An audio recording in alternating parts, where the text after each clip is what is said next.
ایسی زمین جہاں کوئی کھیتی باڑی نہیں۔ ابراہیم علیہ السلام فلسطین میں آباد تھے۔ بی بی سارہ یعنی ابراہیم علیہ السلام کی پہلی بیوی ان کے ساتھ رہتی تھیں۔ بی بی سارہ ابراہیم علیہ السلام کے چچا کی بیٹی ہیں۔ شادی کے وقت ابراہیم کی عمر 35 سال تھی اور ان کی شادی ملک شام میں ہوئی۔ ابراہیم اور سارہ نے بہت سے ملکوں کا سفر کیا۔ ابراہیم سفر کرتے کرتے مصر پہنچے۔ فرعون مصر ایک ظالم اور سخت بادشاہ تھا۔ فرعون کے کارندے اپنی سلطنت میں رہنے یا سفر کرنے والے لوگوں میں سے خوبصورت لڑکیوں کو اٹھا کر لے جایا کرتے تھے اور بادشاہ کو پیش کر دیتے تھے۔ فرعون اس کے بدلے میں انہیں انعام سے نوازتا۔ فرعون کے فوجی بی بی سارہ کو بھی اٹھا کر لے گئے۔ فرعون برے ارادے کے ساتھ بی بی سارہ کی طرف بڑھا تو اس کا بازو شل ہو گیا۔ فرعون کو احساس ہوا کہ یہ کوئی غیر معمولی شخصیت ہے۔ بی بی سارہ سے معافی مانگی۔ بی بی سارہ نے فرعون کو معاف کر دیا تو اس کا بازو ٹھیک ہو گیا۔ جناب ابراہیم کو بھی وہاں بلا لیا گیا۔ فرعون نے اپنی غلطی کی تلافی کرنے کے لیے اپنی سب سے ایماندار خادمہ ہاجرہ کو سیدہ سارہ کی خدمت کے لیے انہیں دے دیا۔ بی بی ہاجرہ قبطی یعنی مصر کی رہنے والی ہیں۔ تورات کی روایات کے مطابق بی بی ہاجرہ مصر کے بادشاہ فرعون کی بیٹی ہیں۔ سیدہ سارہ نے ہاجرہ کو ابراہیم کے نکاح میں دے دیا۔ جب اسماعیل پیدا ہوئے، اللہ کے نبی ابراہیم کی عمر 86 سال تھی۔ اسماعیل سیدہ ہاجرہ کے بیٹے ہیں۔ بی بی سارہ اس وقت تک بے اولاد تھیں۔ اللہ کریم نے اپنے نبی ابراہیم کو حکم دیا کہ وہ اپنے بیٹے اسماعیل اور بی بی ہاجرہ کو ریگستان میں چھوڑ آئیں۔ ایک روایت کے مطابق بی بی سارہ نے جناب ابراہیم سے ہاجرہ اور ان کے بیٹے اسماعیل کو کہیں دور چھوڑ کر آنے کا مطالبہ کیا۔ یہ بہت بڑا امتحان تھا۔ اپنے اکلوتے بیٹے کو جو ابراہیم کے بڑھاپے میں پیدا ہوا، اس بیوی کو جو بہت خیال رکھتی تھی اور نہایت نیک تھی، دونوں کو ایسی جگہ پر چھوڑ آنا جہاں دور دور تک کوئی نہ ہو، سوچنا بھی آسان نہیں ہے۔ اللہ کے نبی اس مشکل امتحان سے نہ گھبرائے۔ ایک خیمہ، چند کپڑے، کھجوریں اور پانی ساتھ لیا۔ دور ایک غیر آباد صحرا میں جہاں انہیں چھوڑنے کا حکم ملا تھا لے گئے۔ انہوں نے فلسطین سے جنوب کی طرف 1235 کلومیٹر کا سفر طے کیا۔ اللہ کے نبی اور ان کے خاندان نے اونٹ پر 40 دن سفر کیا تو یہاں پہنچے۔ کیا بی بی ہاجرہ کو یہاں سے واپس اپنے گھر جانے کی کوئی امید ہوگی؟ اندازہ کریں اس صبر اور شکر کرنے والے بیوی کے حوصلے کا۔ بی بی ہاجرہ کی عمر اس وقت 40 برس تھی۔ اللہ کے نبی کے کہنے پر عمل کیا۔ ویرانے میں اپنے دودھ پیتے بیٹے کے ساتھ چلی آئیں۔ صرف یہ پوچھا، آپ ہمیں کس کے سہارے یہاں چھوڑ کر جا رہے ہیں؟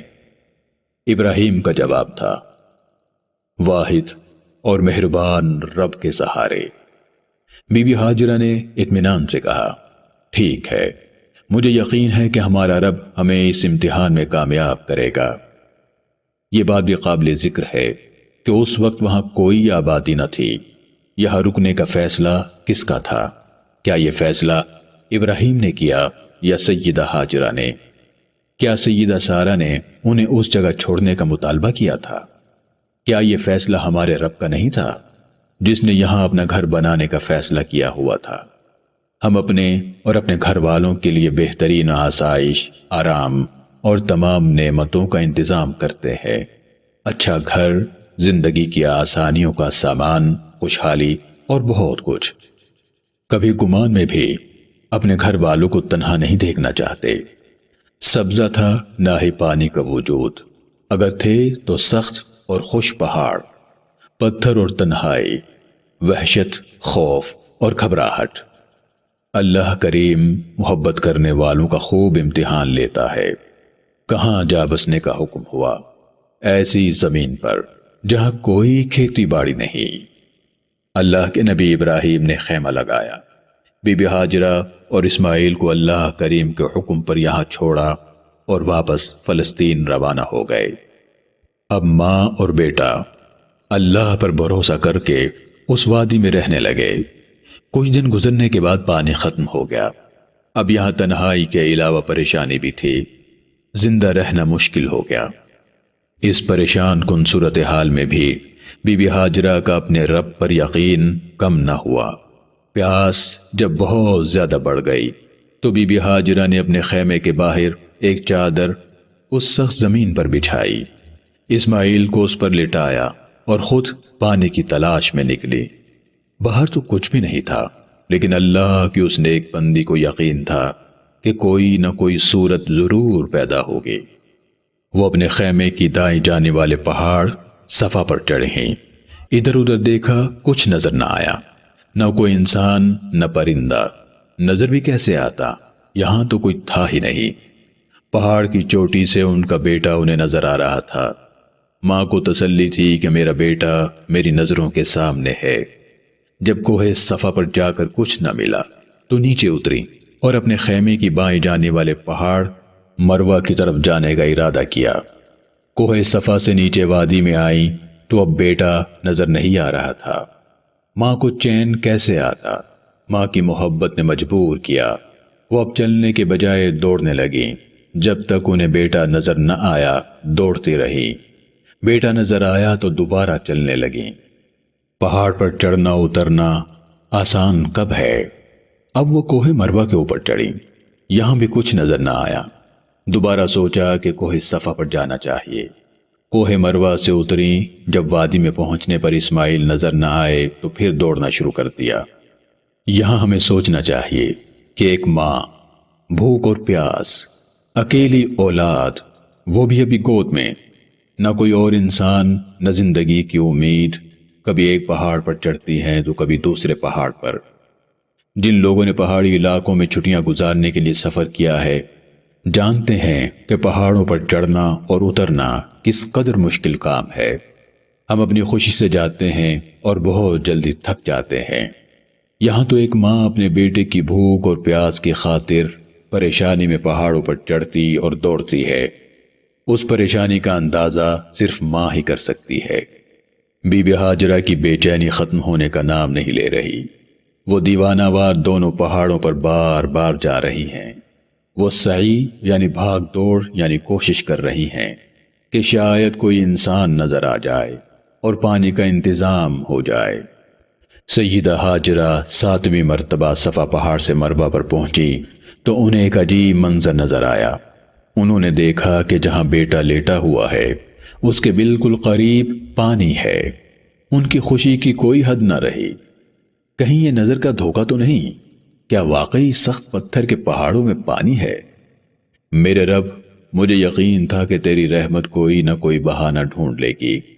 میرے پروردگار، تیرا لاکھ لاکھ شکر ہے۔ دوڑتی ہوئی پہاڑ سے اتریں، لیکن اس مرتبہ اپنے بیٹے کی طرف جا رہی تھیں۔ اسماعیل کے پاس پہنچی تو دیکھتی ہیں کہ جہاں اسماعیل روتے ہوئے ایڑی مار رہے تھے وہاں اس پتھریلی زمین سے پانی کا چشمہ نکل آیا ہے۔ سیدہ ہاجرہ کا اپنے رب پر یقین تھا کہ وہ کوئی نہ کوئی صورت پیدا کرے گا۔ ایسا ہی ہوا۔ اب انہیں فکر ہوئی کہ کہیں یہ پانی بہتے بہتے ختم نہ ہو جائے۔ پانی ذخیرہ کرنے کا کوئی طریقہ نہ تھا۔ انہوں نے بے اختیار کہا، زمزم زمزم، یعنی ٹھہر جا ٹھہر جا۔ اللہ کریم کی نیک بندی کا کہنا کمال کر گیا۔ پانی وہیں ٹھہر گیا۔ چشمہ تو باقی رہا، لیکن اب پانی بہنا بند ہو گیا۔ سیدہ ہاجرہ نے اس پانی کے گرد روک بھی بنا دی۔ اللہ کریم کی طرف سے زمزم کو ہمیشہ ہمیشہ کے لیے جاری کر دیا گیا۔ آج 4000 سال بعد بھی زمزم لوگوں کو سیراب کر رہا ہے۔ رسول اللہ نے کہا، اللہ کریم اسماعیل یعنی سیدہ ہاجرہ پر رحم فرمائے۔ اگر وہ جلدی نہ کرتی تو زمزم ایک بہتا ہوا چشمہ ہوتا۔ سیدہ ہاجرہ کی پریشانی کم ہوئی۔ اب انہیں زندگی کے آثار یعنی علامات نظر آنے لگے۔ چند دنوں میں پانی کی وجہ سے یہاں سبزہ بھی اگایا۔ وہی وادی جہاں کھیتی باڑی نہیں ہوتی تھی، اللہ کی قدرت کے سبزہ نکل آیا۔ کچھ عرصے بعد یہاں سے ایک قافلہ گزرا۔ جو تجارت کے لیے یمن کے سفر پر تھا۔ ان لوگوں کا تعلق بنی جرہم قبیلے سے تھا۔ یہ راستہ ان لوگوں کا جانا پہچانا تھا۔ وہ پہلے بھی کئی بار یہاں سے گزر چکے تھے۔ اب کی بار انہوں نے عجیب منظر دیکھا۔ انہوں نے دیکھا کہ پرندے اڑ رہے ہیں اور خوشی سے چہچہا رہے ہیں۔ جب ان کے تجسس نے انہیں مجبور کیا تو وہ پہاڑ پر چڑھے۔ ان کی حیرت کی انتہا نہ تھی۔ ایک خیمہ ہے، سبزہ اگا ہوا ہے اور پانی کا چشمہ موجود ہے۔ یہ کیسے ہوا؟ وہ تو بہت مرتبہ یہاں سے گزرے تھے۔ کبھی کسی نے سوچا بھی نہ تھا کہ پتھریلے پہاڑوں میں پانی بھی ہوگا۔ کوئی ایسے ویرانے میں تنہا کیسے رہ سکتا ہے؟ وہ لوگ سیدہ ہاجرہ کے پاس آئے اور یہاں رہنے کی اجازت چاہی۔ سیدہ ہاجرہ نے اس شرط پر انہیں اجازت دی کہ زمزم پانی کی ملکیت سیدہ ہاجرہ اور ان کے خاندان کے پاس رہے گی۔ وہ لوگ اس شرط پر راضی ہو گئے۔ سیدہ ہاجرہ اور اسماعیل کے بعد یہ لوگ ہی اس شہر کے آباد کرنے والے تھے۔ اللہ کریم اس شہر کو بکہ کے نام سے یاد کرتا ہے۔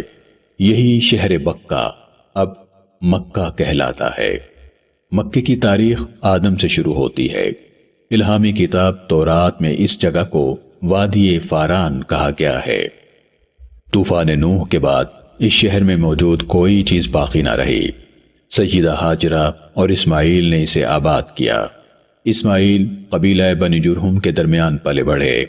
ابراہیم اور اسماعیل کا دور سریان اور یہودیوں سے پہلے کا دور تھا۔ علمی اعتبار سے ان کا دور اللہ کے نبی یعقوب اور موسیٰ کے دور سے بہت ممتاز دور تھا۔ ابراہیم اور اسماعیل کی زبان عربی تھی۔ بعض تاریخ دان یہ بیان کرتے ہیں کہ جناب اسماعیل نے عربی زبان قبیلہ بنی جرہم سے سیکھی۔ یہ بات حقیقت نہیں کہ بنی جرہم کی زبان عربی تھی۔ ایک عرصے تک بنی جرہم پانی کی ملکیت بنی اسماعیل کے پاس رہنے کے وعدے پر قائم رہے۔ بعد میں انہوں نے اسماعیل کی اولاد سے وعدہ خلافی کی اور پانی کی ملکیت ان سے چھین لی۔ آنے والے دور میں بنی خزاعہ اور بنی اسماعیل نے بنی جرہم سے جنگ کی اور انہیں مکہ مکرمہ سے نکال دیا۔ بنی جرہم جاتے ہوئے زمزم کا چشمہ بند کر گئے۔ صدیوں بعد عبد المطلب یعنی رسول اللہ کے دادا نے چشمہ زمزم کی کھدائی کروائی تو پانی کی ملکیت ایک مرتبہ پھر بنی اسماعیل کے پاس آ گئی۔ زمزم پانی کی ذمہ داری آج بھی اسماعیل کی اولاد کے پاس ہے۔ ظاہری اسباب میں یہ شہر اللہ کے نبی اسماعیل اور سیدہ ہاجرہ کے لیے بسایا گیا۔ حقیقت میں یہ کائنات بسائی ہی اللہ کے آخری رسول کے لیے گئی۔ ایک نہ بدلنے والی زبان عربی عطا کی گئی۔ آخرکار قرآن مجید یعنی اللہ کریم کی آخری الہامی کتاب کو بھی تو یہی نازل ہونا تھا۔ کسی شاعر نے کیا خوب کہا، مت سہل ہمیں جانو پھرتا ہے فلک برسوں، تب خاک کے پردے سے انسان نکلتے ہیں۔ شہر مکہ رسول اللہ صلی اللہ علیہ وآلہ وسلم کی ولادت سے 25,000 سال پہلے آباد ہوا۔ مکہ سطح سمندر سے 277 میٹر بلند ہے۔ شہر مکہ کو اس لیے حرم کہا جاتا ہے کیونکہ یہ عزت اور حرمت والا شہر ہے۔ یہ شہر جدہ سے 64 کلومیٹر مشرق میں واقع ہے۔ معروف تاریخ دان یاقوت حموی کے مطابق شروع میں حرم کعبہ کی عمارت کا نام مکہ تھا، بعد میں پورے شہر کو مکہ کہا جانے لگا۔ مکہ شہر وادی ابراہیم میں واقع ہے۔ اس کے شمال میں قیقان ہے، جنوب میں جبل حدیدہ اور جنوب مغرب میں جبل عمر ہے، مشرق میں جبل ہرا جبکہ شمال مشرق میں جبل ابو قبیس ہے۔ آدم علیہ السلام نے اللہ کا گھر مکے کی وادی میں تعمیر کیا تھا۔ طوفان نوح کے بعد یہ عمارت قائم نہ رہی بلکہ اس کا نام و نشان تک مٹ گیا۔ یہاں اس بات کا ذکر بھی نہایت ضروری ہے کہ اللہ کریم نے ماں میں محبت کا جو جذبہ رکھا ہے وہ کسی اور کو حاصل نہ ہو سکا۔ اللہ کریم کو ایک ماں یعنی سیدہ ہاجرہ کا اپنے رب پر ایمان اور اپنے بیٹے کے لیے بھاگ دوڑ اتنی پسند آئی کہ اسے حج اور عمرے کا لازمی حصہ بنا دیا۔ یہ پابندی بھی لگا دی کہ جس طرح میری بندی پہاڑوں پر چڑھتی رہی اور نشیبی جگہ پر دوڑتی رہیں، ویسے ہی پہاڑوں پر چڑھو اور دوڑو۔ سیدہ ہاجرہ کا اپنے رب پر ایمان اور یقین اسی قابل ہے۔ کوئی لمحہ بھی ایسا نہیں جب اللہ کریم کے بندے مکہ میں صفا اور مروہ کے درمیان دوڑ نہ رہے ہوں۔ اس عمل کو سعی کہتے ہیں۔ اللہ کریم نے صفا اور مروہ کو اپنی نشانیاں قرار دیا۔ قرآن مجید فرقان حمید میں اللہ رب العالمین ارشاد فرماتا ہے، ربنا انی اسکنت من ذریتی بواد غیر ذی زرع عند بیتک المحرم ربنا لیقیموا الصلاة فاجعل افئدة من الناس تہوی الیہم وارزقہم من الثمرات لعلہم یشکرون۔ اے ہمارے رب، میں نے یہاں تیرے حرمت والے گھر کے پاس ایسی وادی میں جہاں کھیتی باڑی نہیں اپنی کچھ اولاد بسا دی ہے تاکہ وہ نماز قائم کریں۔ ہمارے رب، لوگوں کے دل ان کی طرف مائل کر دے اور انہیں پھل کھانے کو دے تاکہ وہ شکر ادا کریں۔